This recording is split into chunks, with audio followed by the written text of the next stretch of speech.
welcome back. That is such lovely music. And we are welcoming one of the people who made that music. Hello, Pablo. Buenos días. Buenos días. Bienvenido otra vez al Heartland. Yeah, well, this is really a homecoming because every time we've come to this area of the country, and part of what has made it possible for the band to get into the country actually is I signed those papers. Yeah.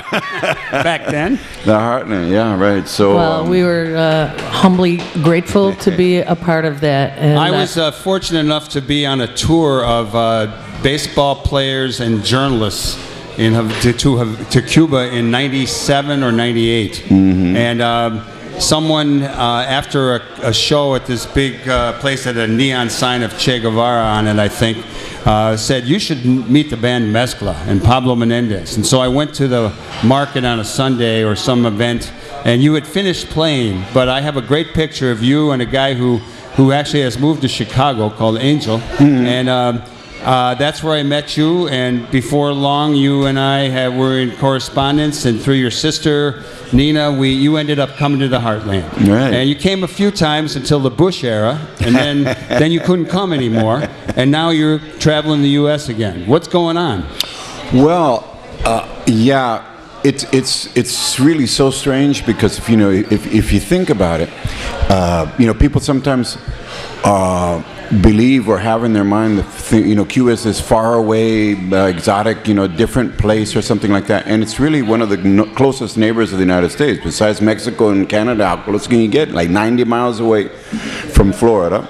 And a country where in the 1950s at least one of the most popular TV shows was I Love Lucy with Desi Arnaz, the Ricky Ricardo character, bringing his mother-in-law up to visit from Cuba. I mean, it seemed like it's something that people should be so familiar with. People went, my folks went. And so for the last 50 years it's been really, really difficult for Cubans to get into the United States unless you came on a raft or something, Right. So we haven't tried that yet because the instruments would get wet. Yeah, you got too much nice equipment. But during the Obama era now, we have actually been able to come. This is our second time, and I think it is a little bit easier in one sense, although we were applying for 6 visas and got only 5, so we had to come with a reduced version of the band. But the most unknown thing, and something that people should know about, is that the people of the United States, right, in the home of the brave, in the land of the free, are not free to go to Cuba still. It's still not possible to just get on a plane and go to visit Cuba. Yeah. And I think that this is something that really, really incredible because... Well, Pablo, what's changed? I think that families get to visit a little bit more, money can be sent. Yeah, what did they loosen up? This, I think, was one of the only campaign promise that Obama had about Cuba was that the Cuban community in Miami, especially and around the United States, was very angry with the Bush measures of limiting family correspondence, being able to visit your family, being able to send money to your family, the things that normal immigrant communities from anywhere else do, you couldn't do it towards Cuba, and they were really angry with that. So to get the Cuban vote, they decided to promise that they were going to change that for the Cuban American community, and they did, and that was really good. And I think one of the reasons that was possible is because of the economic crisis. Nobody has any money to send anybody. So. Well, if the Cuban American community does anything remotely like the Mexican American community, Cuba will experience great economic boom in certain areas where those families live. It's the same as anywhere else in the world. And one of the things that when you travel between the so-called third world and the developed world is something that always, in my case at least, just blows me away every time, is that the economic differences in the world are not like it's 2 times more or 10 times more or 100 times more. It's like that thousands of times more of the riches of the world are in the so-called developed world, and the situation gets worse and worse. So the possibility of people from the third world to come and work here, and you know, it's something that you have to think about. Without those immigrant communities and without that work from people from those countries, a lot of the things that you take for granted here just wouldn't work, just wouldn't, you know, would not be possible. So it's not a question of being invaded by people that want to get something from you.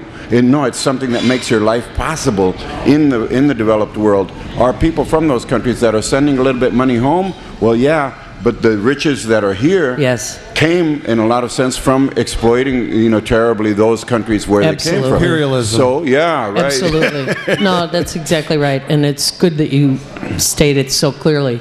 And I think that, you know, the thing that of course as a musician that I'm most worried about is that you know, like I was born in the United States. I grew up in a musical world of the United States. This is a country that has a whole lot to offer the world, but also a whole lot to learn from the world. And the United States is missing out on some really hot music from 90 miles south of Florida.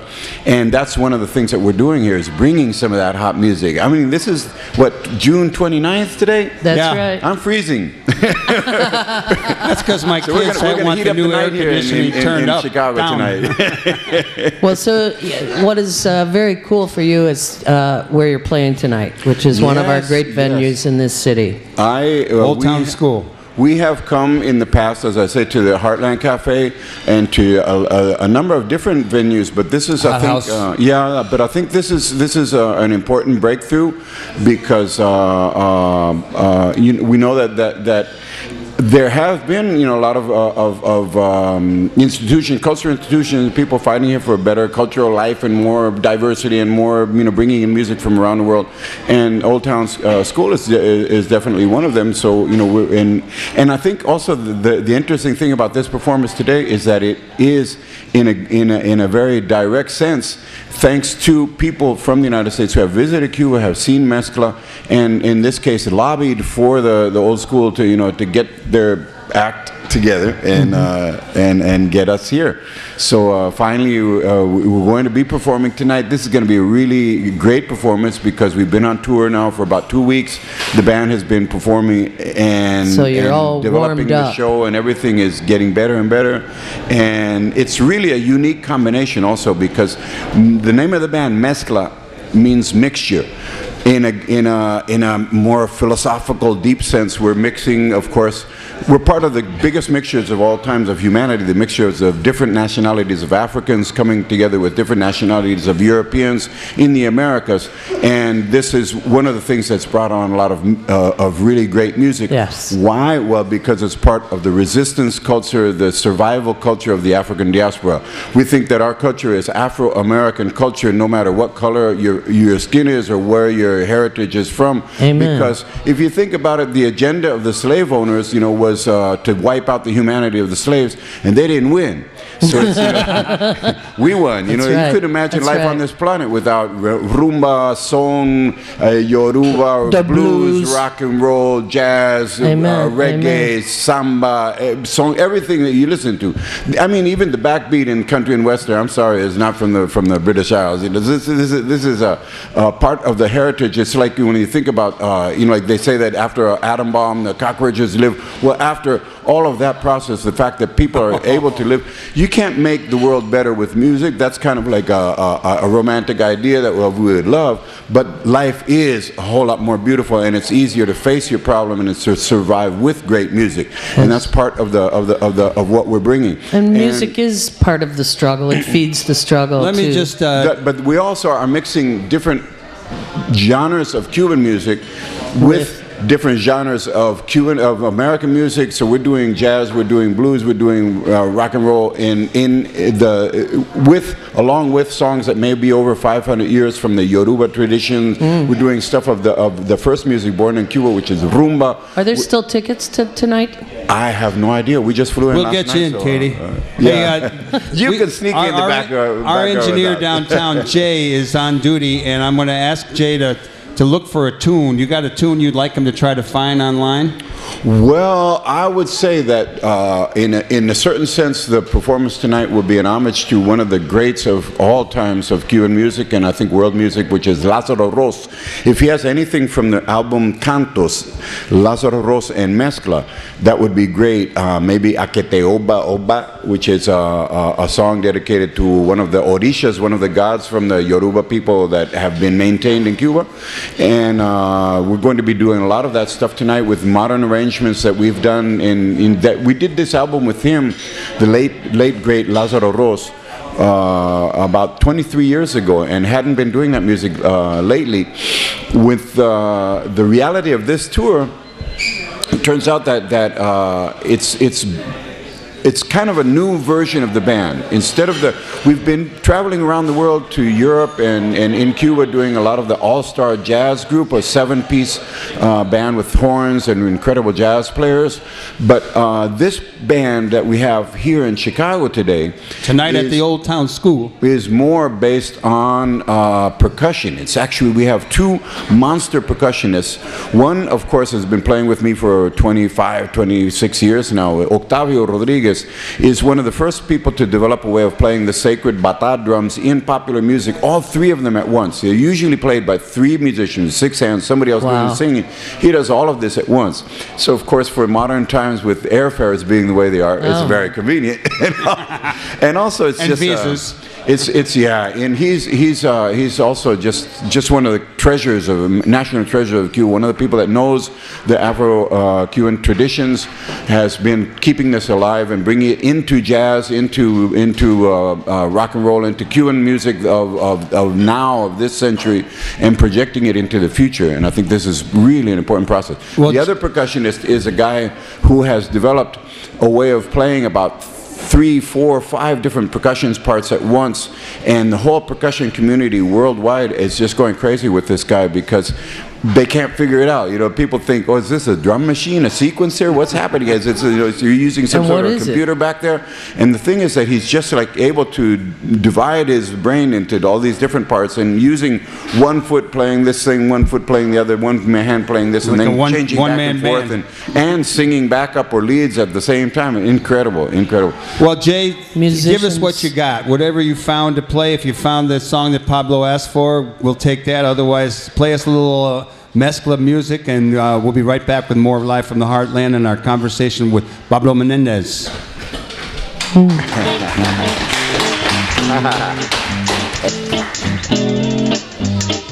There you go. No, that's not the same song, but it's definitely a song that tiene que ver. Esto lo canto en inglés, pero es una canción mucho de... Not so far from here, there's a very lively atmosphere. Everybody's going there this year. And there's a reason the season opened last July. Ever since the USA went dry, everybody's going there and I'm going too. I'm on my way to Cuba, that's where I'm going. Cuba, that's where I'll stay. Cuba, where rum is flowing, and every dark-eyed stella lights a fellow's panadilla. Cuba, where all is happy. Cuba, where all is gay. Why don't you plan a wonderful trip to Havana? Hop on a ship and I'll see you in CUBA.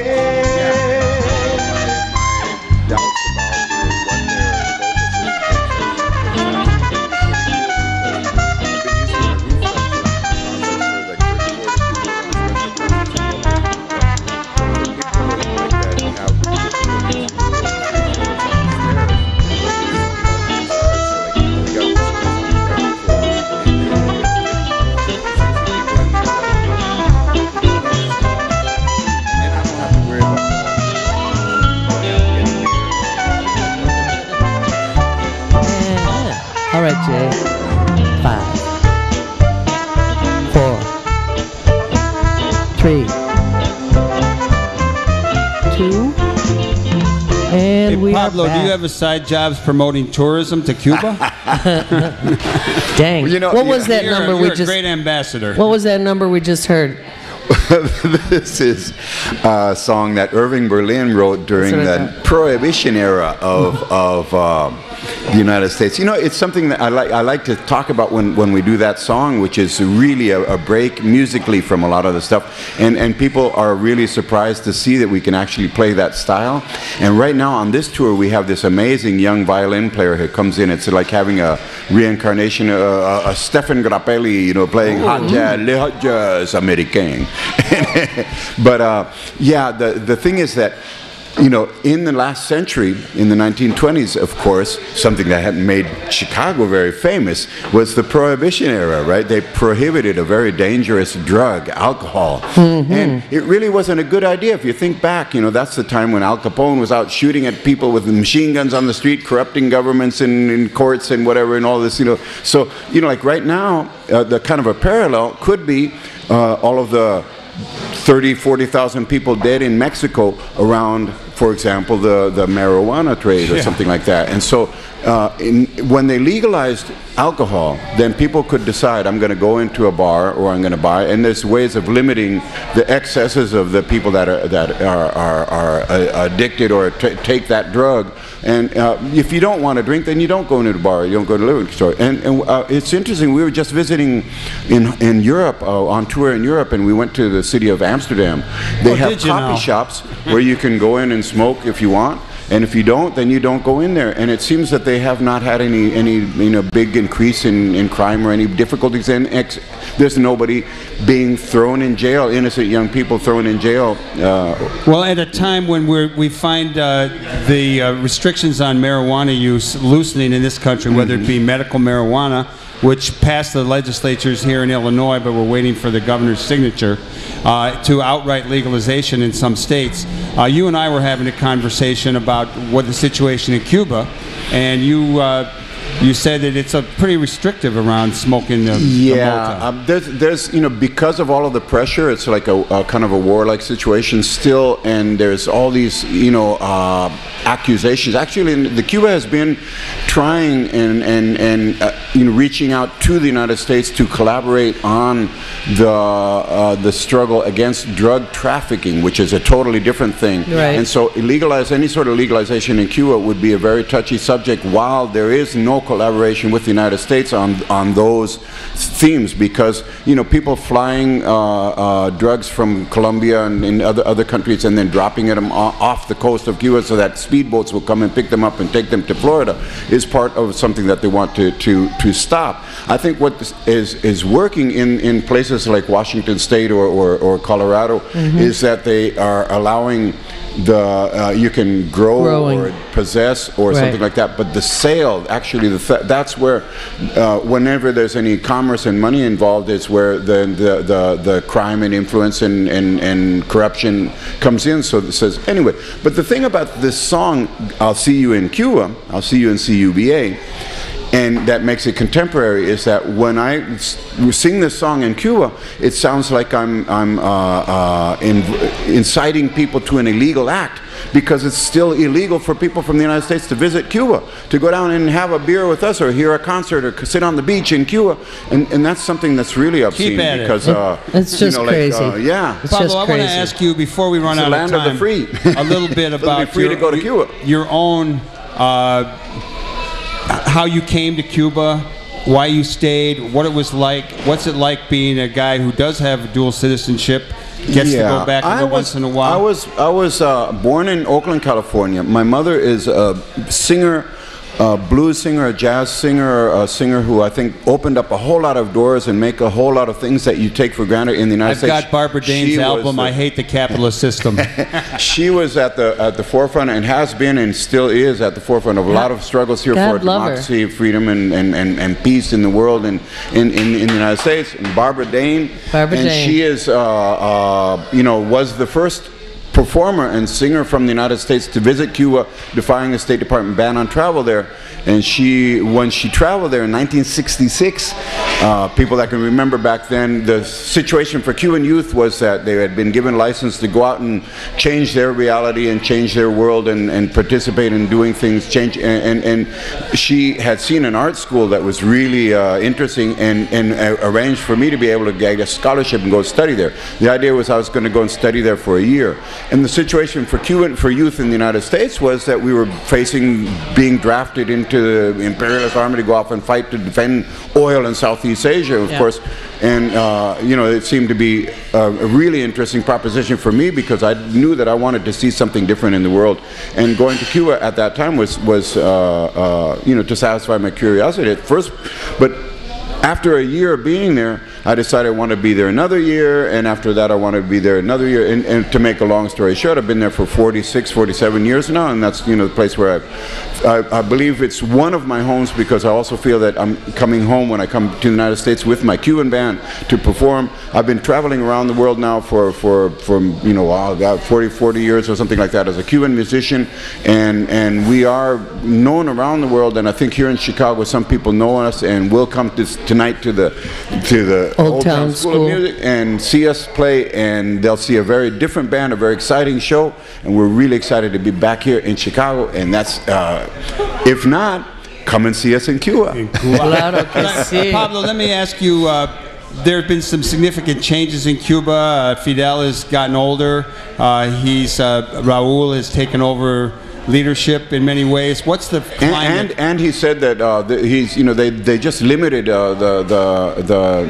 you know, the time you can be in the government, so that actually this is his last term, and he is, you know, actually stepping down and giving way to a new generation of people, which is something that we believe that for the, you know, for a long time it has been overdue. I mean, we think that. Does that mean there's going to be an election? There is elections in Cuba, but the thing is that however great a leader is, that nobody is eternal. Human beings do have to renew, and you know, you have to bring in new blood, and this is something that the country needs, but the world needs also. It's, you know, something that I think young people always have a contribution to make, the same as people that have been around and have experience. This reminds me for the old people. Look around the table here. I see some people that are really making significant and positive contributions to life in Chicago here, and they're not spring chickens. While you're sitting up here on the stage with us, let's just remember and honor the memory and the work of Nelson Mandela, who I believe needs to pass on his mojo. So I would like President Obama to get with him today. Well, he's trying. Today. Well, Barry needs some help.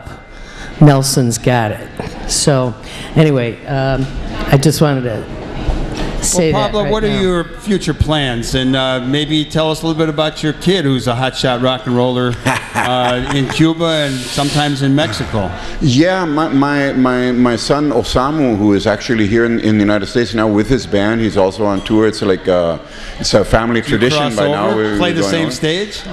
Well, you know, sometimes he organizes big rock extravaganzas and big concerts, and I get to be a guest artist there. He actually usually invites me to play blues harmonica, which is something of a rarity in Cuba, and something that I was considering tonight, maybe as a salute to the Chicago tradition and being born in Oakland, to play some of that on the concert, because the band is called Mezcla. And this very stage, not a month ago, we had one of the great blues harmonicas, blown harp, Corky Siegel, who was born and raised here. We you know, You got a harmonica in your pocket? Not right now. Are you just happy to see me? I'm sorry, I had to say that. Who's got one? But yeah, my son is part of the very diverse rock and roll scene in Cuba, and you know, like in Cuba they have everything. There's rap, there's rock and roll, hip hop, reggaeton, anything you can imagine. Besides, you know, the Buena Vista Social Club or something like that. The thing about my band Mezcla is that we play a little bit of everything, and try to to touch all of the bases, be true to our own hearts and our own tastes, and not bow to the dictatorship of the market that wants you to be in a niche and only play this because that's what's going to sell. Well, fortunately we have like a lot of state subsidies so that we can actually make a living for playing music in Cuba. Yeah. State really subsidies strange. for musicians. Yeah, this is something really. I what think a good idea. for a poor country like Cuba is an amazing feat. We're getting rid of our arts and music program in the public school here. Well, we're going to run out of time. I'd share a few words of wisdom or invitation to tonight's event. Wow. We're going to be doing something on this show that is really a mixture, because it's based on an old, ancient Yoruba chant, but was done on an arrangement made in the late 80s with influence from music from the Caribbean. We had just gone on tour in Martinique and heard a lot of souk. So we put that together with bata drums, with rock and roll, with blue, with jazz influence, and then we asked Lázaro Rosa at the time to have some a Cuban contemporary songwriter do Cuban lyrics about contemporary life in Cuba, about harmony and understanding and tolerance to different ideas and things like that. So we made a song called El Camino Se Hace Con La Fe, and we actually will be singing that tonight, and it's El Camino Se Hace Con La Fe, and we will be doing all sorts of things that break down barriers and bring people together, and that's what Mezcla is all about. At the Old Town School tonight, where it is. And we'd like to thank everybody who makes this show possible. There's a long list. They're all doing a great job. We're also looking for more interns and volunteers, and we'd particularly like to thank this week Texas State Senator Wendy Davis. That was good, and let's hear a little bit of Mezcla on the way out. We all power to the people, do good in the world. The world needs all the good that you do. Have a wonderful day.